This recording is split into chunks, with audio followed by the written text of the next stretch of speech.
नमस्ते दोस्तों, मैं विजय ठक्कर और आप सबका स्वागत करता हूं हमारे एक नए वीडियो में। अभी आज के वीडियो में मैं आप लोगों के साथ एक ऐसा सेक्टर शेयर करने वाला हूं ना, जहां पे मुझे ऐसा लग रहा है कि आने वाले टाइम में एक बहुत बड़ी अपॉर्चुनिटी यहां पे बन रही है। और ये सेक्टर को देखने के बाद मुझे मोनिश पोबराय जी का एक कोट याद आया था। वो ये था कि heads I win, tails I don't lose much. अब ये मैंने ऐसा क्यों सोचा और ऐसा क्या हुआ, वो मैं आप लोगों को यहाँ पे पूरा एनालिसिस करके बताऊंगा।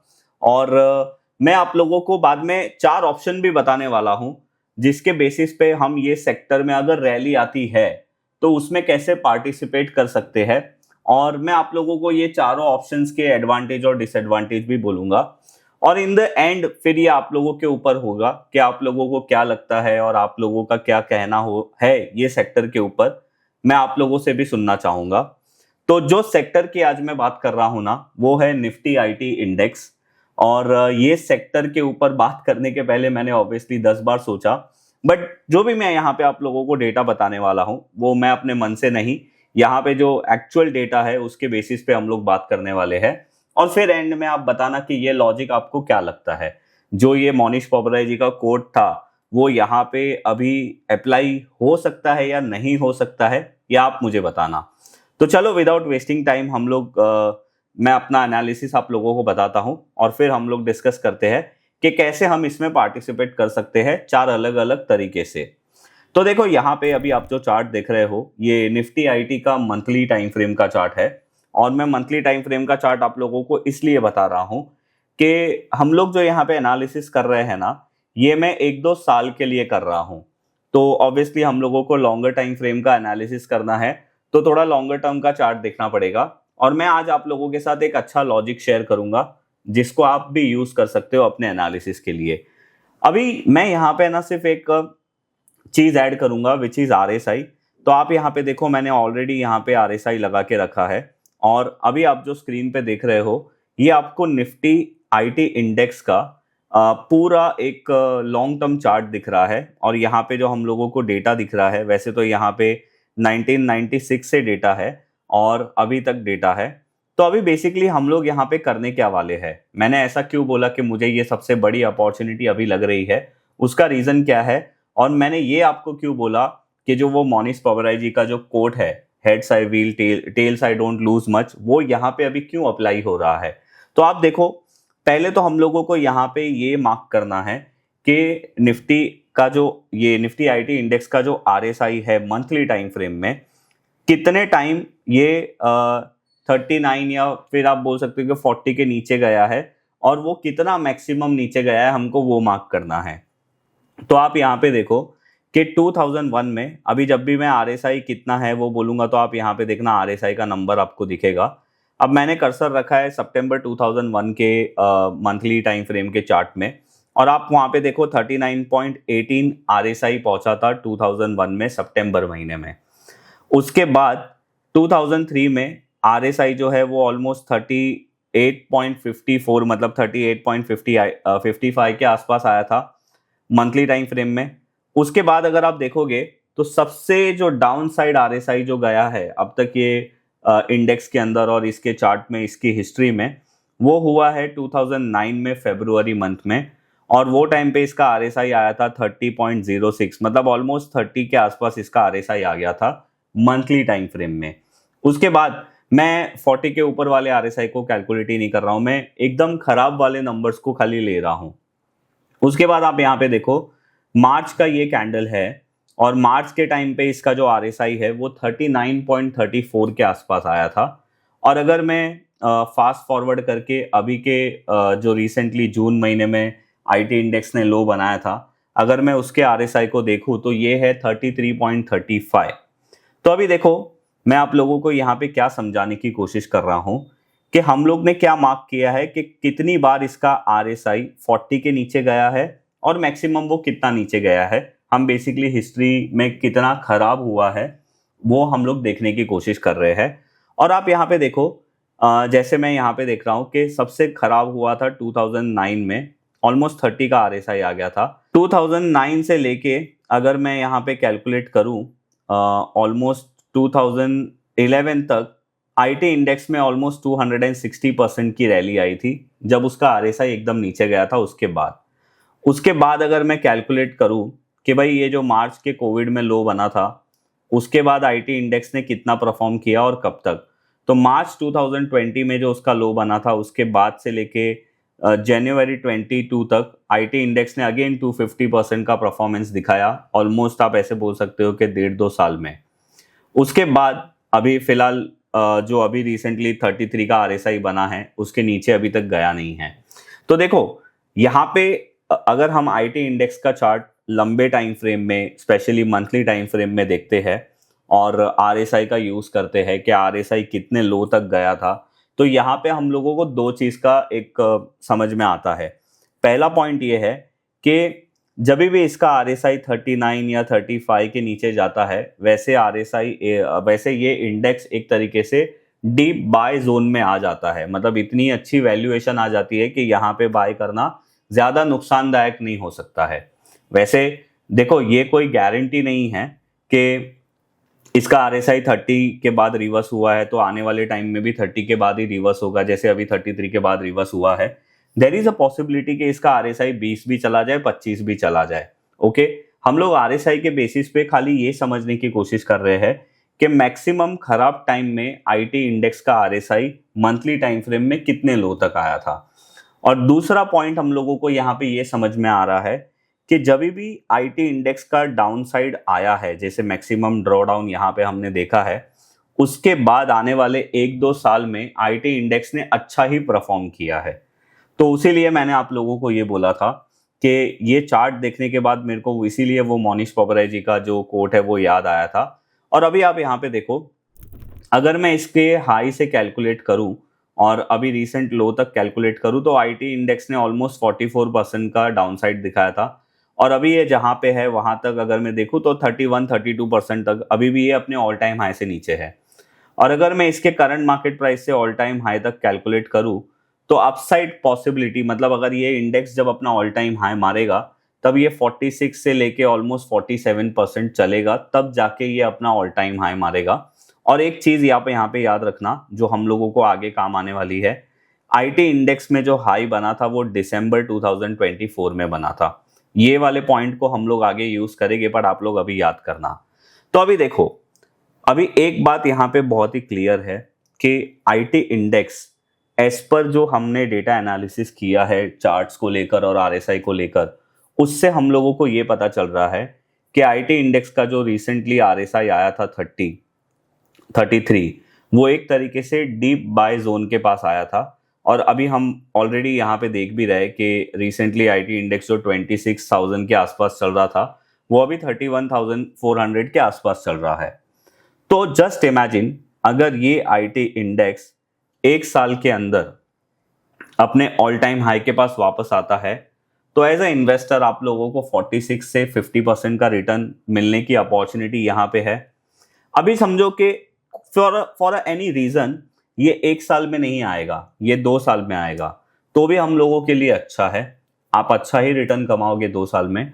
और अगर समझो ये 2 साल नहीं 3 साल में आया कुछ और रीजन की वजह से, तो भी हम लोग इसमें कोई ज्यादा नुकसान नहीं मतलब करेंगे, डिसेंट ही पैसा कमाएंगे।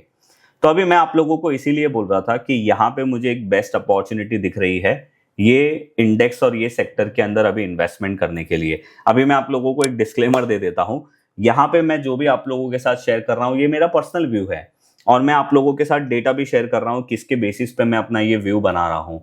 मेरा व्यू 100% चांसेस है कि ये रॉन्ग भी हो सकता है, तो आप अपना एनालिसिस जरूर करना। मैं आप लोगों को सिर्फ एक आइडिया बता रहा हूँ जो मुझे लग रहा है वो शेयर कर रहा हूँ। तो देखो अभी यहाँ पे हम लोगों को एक चीज तो पता चल गई कि भाई ये जो इंडेक्स है, ये जो सेक्टर है, अभी एक अच्छी वैल्यूएशन पे है और अगर हम यहाँ पे अभी इन्वेस्टमेंट करने की सोचते हैं तो हमारा लॉस होने का चांसेस बहुत कम है और प्रॉफिट होने के chances there is a possibility कि वो ज्यादा है, राइट। तो अभी इसका हम ये इंडेक्स में अगर हमें पार्टिसिपेट करना है तो कैसे करें। तो देखो इसका हमारे पास 4 ऑप्शन है।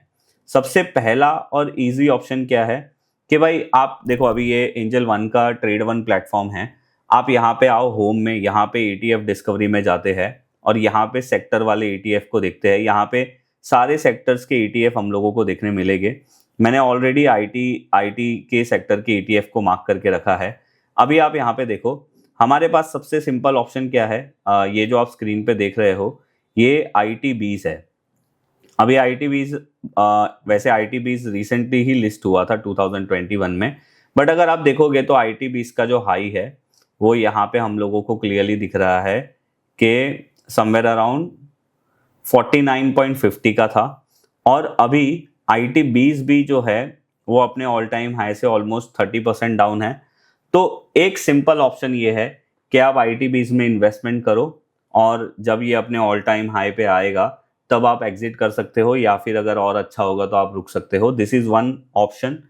बट अभी अगर आप ITBs में या ETF में इन्वेस्टमेंट करते हो तो यहाँ पे एडवांटेज क्या है? एडवांटेज ये है कि आप लोगों को ज़्यादा सोचने की ज़रूरत नहीं है। यहाँ पे ITBs है, मतलब ये अपने सेक्टर को ही कॉपी करता है, इंडेक्स को ही कॉपी करता है, तो जो रिटर्न इंडेक्स में आएगा वो रिटर्न आप लोगों को यहाँ पे मिलेगा। कोई स्टॉक स्पेसिफिक आप लोगों को सिलेक्ट करने की ज़रूरत नहीं है। IT इंडेक्स ऑटोमेटिकली रीबैलेंस होते रहता है, जब भी इसके अंदर कोई स्टॉक आएगा जाएगा सारा ऑटोमेटेड होगा। तो यहाँ पे ये एडवांटेज है। बट अगर हम डिसएडवांटेज की बात करें तो यहाँ पे डिसएडवांटेज क्या है कि भाई ये आपको इंडेक्स से ज़्यादा रिटर्न नहीं देगा। जितना इंडेक्स रिटर्न देगा उतना आपको ये रिटर्न देगा। दूसरा एक एडवांटेज यहाँ पे क्या है, यहाँ पे वॉलीटिलिटी आपको ज़्यादा नहीं होगी। जैसे मतलब समझो किसी एक स्टॉक में आपने इन्वेस्ट किया, वहाँ पे वॉलीटिलिटी ज़्यादा हो सकती है, यहाँ पे उतनी वॉलीटिलिटी नहीं होगी। बट अगेन डिसएडवांटेज जो है वो मैंने आप लोगों को बता दिया। तो एक ये ऑप्शन है, अगर आपको IT सेक्टर की आने वाली जो हमें ऐसा लग रहा है डेटा के बेसिस पे रैली में पार्टिसिपेट करना है, तो एक ये ऑप्शन है। दूसरा ऑप्शन क्या है, वो भी बहुत सिंपल है, मैं आप लोगों को बता देता हूँ। अब देखो यहाँ पे अगेन आप ट्रेड वन प्लेटफॉर्म में आते हो और यहाँ पे म्यूचुअल फंड में जाते हो, तो आप यहाँ पे आके सीधा म्यूचुअल फंड सर्च कर सकते हो। जितना मुझे आइडिया है टाटा डिजिटल इंडिया फंड करके एक फंड है जो स्पेसिफिकली IT सेक्टर के लिए, मतलब ज़्यादा इसमें IT सेक्टर के रिलेटेड ही है। तो ये देखो यहाँ पे लिखा भी हुआ है इक्विटी सेक्टर और थीमेटिक फंड है। तो अभी ये फंड जो है ना ये IT सेक्टर के अंदर ही इन्वेस्टमेंट करता है।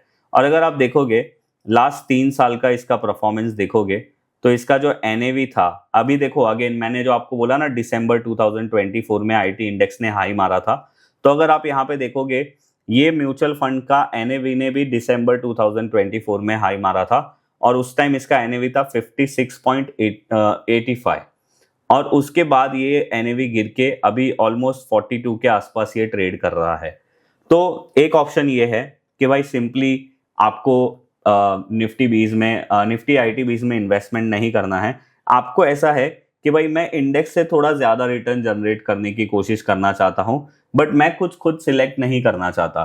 तो दूसरा ऑप्शन आपके पास ये है कि भाई आप सेक्टर रिलेटेड, जो IT sector related mutual fund है, आप उसमें इन्वेस्टमेंट कर दो। अब देखो ये फंड के डिटेल के लिए भी आप जाके ज़्यादा चेक कर सकते हो, जैसे भाई ये फंड कब चालू हुआ था और इसका 3 साल का परफॉर्मेंस क्या है। इनफैक्ट अगर आप यहाँ पे देखोगे इसका 5 साल का परफॉर्मेंस क्या है। देखो ये फंड ने 5 साल में कुछ खास रिटर्न नहीं दिया है, 3 साल में भी कुछ खास रिटर्न नहीं दिया है। बट अगर आप ये देखोगे ऑल, तो आपको यहाँ पे दिखेगा कि 2016 से ये फंड शुरू हुआ है और अभी तक ऑलमोस्ट 14.76% का CAGR एनुअलाइज रिटर्न इसने दिया है। तो आप ये भी इसको देख सकते हो। उसके अलावा भी आप इसके अंदर देख सकते हो अदर इन्फॉर्मेशन कि भाई ये फंड कितने साल का है, इसका AUM क्या है, इसका एग्जिट लोड क्या है, इसका एक्सपेंस रेशियो क्या है, इसको कौन मैनेज कर रहा है, इसका रिस्क और रेटिंग क्या है, ये फंड का होल्डिंग क्या है, और टॉप होल्डिंग भी आप जाके देख सकते हो। तो सेकंड ऑप्शन ये है कि भाई आप सिंपली म्यूचुअल फंड में जाके इन्वेस्टमेंट कर सकते हो। अब इसका एडवांटेज क्या है कि भाई आपको ज़्यादा सोचने की ज़रूरत नहीं है। जो प्रोफेशनली मैनेज कर रहा है फंड मैनेजर, वो सारा डिसीजन लेगा कि कौन सा स्टॉक लेना है, कौन सा निकालना है। उस तरीके से आपका पूरा पोर्टफोलियो मैनेज होगा और आपको शायद इंडेक्स से बेटर रिटर्न यहाँ पे मिल जाए, बिकॉज जनरली म्यूचुअल फंड का भी यही मतलब गोल होता है कि भाई इंडेक्स से बेटर रिटर्न हम जनरेट करें। बट इसका डिसएडवांटेज क्या है, अगेन आपको बहुत ज़्यादा रिटर्न यहाँ पे नहीं मिल सकता है। ज़्यादा से ज़्यादा इंडेक्स से थोड़ा परसेंटेज ज़्यादा आपको रिटर्न मिलेगा, बट उससे ज़्यादा नहीं मिलेगा। तो ये इसका एडवांटेज और डिसएडवांटेज है। तो अभी मैंने आपको 2 ऑप्शन तो बता दिए कि अगर आप समझो डायरेक्ट पार्टिसिपेट नहीं करना चाहते तो आप ये ये पार्ट में मतलब ये सेक्टर में कैसे इनडायरेक्टली पार्टिसिपेट कर सकते हो। अभी तीसरा जो ऑप्शन है वो मैं आप लोगों को यहाँ पे दिखा देता हूँ। अभी देखो मैंने यहाँ पे ना वॉच लिस्ट में यहाँ पे कुछ स्टॉक्स के नाम डाले हैं। बेसिकली आईटी इंडेक्स के अंदर सिर्फ 10 ही स्टॉक है और मैंने यहाँ पे 10 का नाम डाल दिया है। तो अभी तीसरा ऑप्शन क्या है कि भाई आप पर्सनली ये 10 स्टॉक को एनालिसिस करो। फॉर एग्जांपल ये OFSS हो गया, राइट, ये परसिस्टेंट का चार्ट हो गया, ये कोफोज का चार्ट हो गया, ये विप्रो हो गया। अभी देखो विप्रो बाय एनी चांस शायद मैं विप्रो लेने की कोशिश नहीं करूंगा क्योंकि विप्रो तो अभी अपने ऑल टाइम लो के मतलब 52 वीक लो के आसपास ट्रेड कर रहा है। फिर एम्फोसिस देखो, LTM देखो, HCL टेक देखो, टेक महिंद्रा देखो। अभी देखो जितने भी चार्ट अभी तक हमने देखे ना उसमें मुझे ऐसा लग रहा है कि भाई टेक महिंद्रा अपने ऑल टाइम हाई के सबसे ज्यादा पास चल रहा है।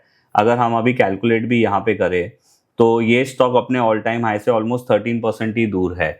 मतलब ये देखो TCS का भी चार्ट देख लो और आप इन्फोसिस का भी चार्ट देख लो। तो अभी जितने भी चार्ट्स हमने देखे उससे मुझे ये लगा कि भाई टेक महिंद्रा सबसे ज्यादा अपने ऑल टाइम हाई के पास चल रहा है। तो there is a high possibility कि भाई ये स्टॉक ये इंडेक्स को शायद आउट परफॉर्म कर सकता है। या फिर समझो आप फॉर एग्जांपल आप ज्यादातर फंडामेंटल्स को फॉलो करते हो तो आप यहाँ पे आओगे और आप यहाँ पे देखोगे कि भाई OFSS का रिजल्ट क्या आया था रिसेंटली, Q1 जो रिजल्ट आया था। तो आप देख सकते हो कि इसका सेल्स 69% बढ़ा, ईबिट उसका जो 122% बढ़ा, नेट प्रॉफिट 121%, EPS उसका 120% बढ़ा। उसके बाद आप टेक महिंद्रा का भी देख सकते हो। तो टेक महिंद्रा का भी Q1 का रिजल्ट देखो, सेल्स 18% बढ़ा, नेट प्रॉफिट 28 बढ़ा, EPS भी 28% बढ़ा। ऐसे आप हर एक स्टॉक का एनालिसिस कर सकते हो और लास्ट में आप ये डिसाइड कर सकते हो कि भाई ये जो 10 स्टॉक है उसमें से मुझे कौन से एक स्टॉक में इन्वेस्ट करना है जिसको लेकर मैं ये आने वाले इंडेक्स की रैली का पार्टिसिपेट कर सकूं। अब देखो ये जो मेथड है ना थर्ड वाला मेथड, वो बेसिकली ऐसा है कि आप किसी भी एक स्टॉक में इन्वेस्टमेंट कर रहे हो ये रैली को पार्टिसिपेट करने के लिए। बट इसका एडवांटेज क्या है? इसका एडवांटेज ये है कि ऑब्वियसली आप जो इंडेक्स परफॉर्म करने वाला है उससे बहुत ज्यादा परफॉर्म करोगे अगर आपके स्टॉक ने अच्छा परफॉर्म किया तो। इसका डिसएडवांटेज क्या है? एक तो ये है कि भाई कंपेयर टू इंडेक्स स्टॉक्स में ज्यादा वॉलेटिलिटी रहती है, तो जब भी ऊपर नीचे होगा तो आपका पोर्टफोलियो बहुत ज्यादा ऊपर नीचे होने वाला है। दूसरा डिसएडवांटेज क्या है कि आप बहुत ही ज्यादा अपने पोर्टफोलियो को कॉन्सेंट्रेट कर रहे हो, सिर्फ एक स्टॉक में रख रहे हो। तो अगर समझो कुछ गड़बड़ आया कल उठ के टेक महिंद्रा में या किसी भी एक स्टॉक में जिसमें आपने इन्वेस्ट किया है तो there is a high possibility कि आपका बहुत ज्यादा रिस्क बढ़ सकता है। तो ये इसका एडवांटेज है और डिसएडवांटेज मैंने आपको दोनों बता दिया। तो ये हमारा थर्ड ऑप्शन रहने वाला है अगर आप ये इंडेक्स की रैली में पार्टिसिपेट करना चाहते हो तो। अभी जो फोर्थ वाला जो ऑप्शन है ना वो मेरा पर्सनल फेवरेट है और मुझे ऐसा लगता है कि ये ऑप्शन सबसे बेटर है। तो फोर्थ ऑप्शन क्या है? बहुत ही सिंपल है। अभी यहाँ पे हम लोगों को ये इंडेक्स में 10 स्टॉक दिख रहे हैं, तो मैं किसी एक स्टॉक में इन्वेस्ट करके अपना कॉन्सेंट्रेटेड पोर्टफोलियो भी बनाना नहीं चाहता, ज्यादा रिस्क लेना नहीं चाहता और मैं बहुत सारे स्टॉक्स को लेकर डाइवर्सिफाई भी नहीं करना चाहता क्योंकि उससे मेरे रिटर्न्स को इम्पैक्ट हो सकता है। तो मेरा फोर्थ ऑप्शन क्या रहेगा कि मैं ये 10 स्टॉक में से 2 या 3 स्टॉक को अपने पोर्टफोलियो में रखूं और हर महीने उसको रिव्यू करते रहूं और उसको रीबैलेंस करते रहूं और जब तक ये रैली चल रही है तब तक ये रैली का पार्टिसिपेट मैं उस तरीके से करूं। इसको हम लोग ऐसे बोल सकते हैं कि भाई मेरे IT स्टॉक का ये बास्केट मैं बना लूं वैसे, राइट। तो अभी देखो उसके लिए मैं क्या कर सकता हूं, या तो मैं पर्सनली अगेन ये सारे स्टॉक्स का जाके चार्ट देखूंगा और जिसका चार्ट मुझे सबसे अच्छा लगता है मेरे पर्सनल एनालिसिस के बेसिस से वो 3 स्टॉक या 2 स्टॉक को मैं अपने पोर्टफोलियो में रख के पार्टिसिपेट करूंगा अपने मेथड के हिसाब से। या फिर मेरे पास दूसरा ऑप्शन क्या है? अब देखो यहाँ पे मैंने क्या किया है ना, IT इंडेक्स के सारे स्टॉक्स आपको दिख रहे हैं 10 के 10। अब मेरे पास दूसरा ऑप्शन क्या है कि मैं ये सोचता हूँ कि भाई 52 वीक हाई के बेसिस पे सबसे जो ज्यादा परफॉर्म कर रहा है ना वो टॉप 3 या वो टॉप 2 स्टॉक्स मेरे पोर्टफोलियो में रहने चाहिए। जो बाकी के नीचे के है ना उसको मेरे को देखना भी नहीं है। तो आप यहाँ पे देखो मैंने यहाँ पे IT स्टॉक डाला है, मैंने यहाँ पे डेट डाली है 3 अगस्त 2025 से लेके 3 अगस्त 2026। यहाँ पे मैं 1 ईयर के परफॉर्मेंस पे क्लिक कर रहा हूँ या फिर आप यहाँ पे फॉर पीरियड भी कर सकते हो। फॉर पीरियड मतलब आपने जो पीरियड डाला है वो। तो अभी आपको यहाँ पे देखो टॉप 3 में कौन से स्टॉक दिख रहे हैं, OFSS, टेक महिंद्रा, परसिस्टेंट। तो अभी अगर मुझे 3 स्टॉक का बास्केट बनाना है, पोर्टफोलियो बनाना है, तो फिलहाल मैं ये तीनों स्टॉक को अपने पोर्टफोलियो में ऐड करूंगा। फिर अगेन सेम 1 महीने बाद मैं वापस से चेक करूंगा कि भाई वो दिन को वो 3 स्टॉक कौन से है। तो समझो OFSS, टेक महिंद्रा रहेगा, परसिस्टेंट नहीं रहेगा, उसके जगह पे कोई दूसरा आ जाएगा, तो मैं परसिस्टेंट को निकाल दूंगा और वो दूसरे स्टॉक को ले लूंगा। इस तरीके से मैं रीबैलेंस करते रहूंगा और ये अगर सेक्टर में अच्छी रैली आती है तो मैं उसका पार्टिसिपेट ऐसे करना चाहता हूं। तो ये चारों ऑप्शन हैं जिसके बेसिस से आप ये आने वाले इंडेक्स में जो भी अगर रैली आती है, अगर आती है तो आप उसका ऐसे पार्टिसिपेट कर सकते हो। अभी मैंने आपको शुरू में एक चीज बताया था कि ये IT इंडेक्स में दिसंबर 2024 में हाई बना था। आप ये वाले चीज को अच्छे से ध्यान में रखो, दिसंबर 2024 ये डेट को अच्छे से याद रखो। मैंने ये क्यों बोला था पता है? आपको मैं एक और हैक देता हूं। अभी आप ऐसे सोचो कि भाई ये जो 10 स्टॉक है, इसमें से कोई भी स्टॉक जो सबसे पहले दिसंबर 2024 का हाई ब्रेक करेगा अपना खुद का, आप ऐसे समझ लेना कि वो ये सेक्टर का लीडर बन सकता है। There is a high chance कि वो स्टॉक ये सेक्टर का लीडर बन सकता है। बिकॉज मैंने ऐसा देखा है कि सेक्टर तो अपना ऑल टाइम हाई ब्रेक करता है थोड़े टाइम के बाद, 1 साल के बाद या 2 साल के बाद, पर जो लीडर होता है ना वो सेक्टर के अंदर, वो स्टॉक वो डेट का सबसे पहले हाई ब्रेक करके चलता है। और अगर आप यहाँ पे जाके चार्ट देखोगे सारे IT सेक्टर के, जैसे देखो ये एम्फोसिस का चार्ट है, तो देखो इसका जो हाई बना था वो तो अक्टूबर 2021 में बना था, उसका दिसंबर 2024 का हाई तो यहाँ पे था। अगर आप परसिस्टेंट देखोगे तो उसका भी हाई आपको दिसंबर 2024 का आपको यहाँ पे दिखेगा। अगर आप OFSS को देखोगे तो उसका दिसंबर 2024 का हाई है 13,220। मतलब जो भी आप देखोगे जनरली सारे स्टॉक का, देखो कोफोर्ज का भी हाई दिसंबर 2024 में बना था, विप्रो का देखोगे तो विप्रो का दिसंबर में भी बना था और उसका पहले भी बना था, जैसे हमने दूसरे स्टॉक में देखा। अभी आप अगर जैसे हमने ये एम्फोसिस में देखा था, अभी मैं इन शॉर्ट आपको ये बताने की कोशिश कर रहा हूं कि जो लीडर होता है ना वो अपने सेक्टर के डाउन साइड का जो होने के पहले जो पीक बना था ना उसके हाई को सबसे पहले ब्रेक करता है। तो ये एक आप ऐसे बोल सकते हो कि हैक है या फिर एक प्रो टिप है, आप ये हमेशा ध्यान में रखना। तो बस ये था आज का ये हमारा वीडियो। अभी देखो आज के वीडियो में मैंने आप लोगों के साथ एक मेरा थॉट शेयर किया है एक सेक्टर के बारे में। अगेन मैं आप लोगों को ये बोलना चाहता हूं कि भाई मैं ये व्यू को लेकर रॉन्ग भी हो सकता हूं, बट मुझे ऐसा लगता है पर्सनली कि रॉन्ग होने के चांसेस बहुत कम है यहाँ पे, जो मैंने आप लोगों को RSI का लॉजिक बताया उसके बेसिस पे। इसी तरीके से हम हमारे रिसर्च एनालिस्ट वाली जो सर्विस है उसके अंदर हम हमारा एक मॉडल पोर्टफोलियो भी चलाते हैं और वो हम चलाते हैं Nifty mid cap and small cap 400 index के ऊपर। उसमें हम लोग यही करते हैं कि हमारा मॉडल पोर्टफोलियो जो है वो 15 स्टॉक का है और हर महीने उसमें भी हम रीबैलेंस करते हैं। तो अगर आपको वो मॉडल पोर्टफोलियो के बारे में ज़्यादा जानना है तो आप हमारे ऑफिस में कॉल कर सकते हो और उसके लिए मैंने नीचे डिस्क्रिप्शन में सारी डिटेल दी है, आप चेकआउट कर सकते हो। तो बस ये था हमारा आज का ये वीडियो। अभी आप मुझे नीचे कमेंट्स में ये ज़रूर बताइए कि आपको ये इंडेक्स को लेकर अभी क्या लग रहा है। देखो अगर आप देखोगे ना ओवरऑल हमारे IT इंडस्ट्री का अभी हालत बहुत ज़्यादा ख़राब है, नेगेटिव सारी चीज़ें चल रही है, सेंटीमेंट भी नेगेटिव है, प्राइस भी नेगेटिव है, सब कुछ नेगेटिव है। पर आज हमने जो यहाँ पे व्यू बनाया है वो थोड़ा सा डिफरेंट है। तो आपका इसके ऊपर क्या व्यू है वो नीचे कमेंट्स में ज़रूर बताइए, मैं आप लोगों से सुनना चाहता हूँ।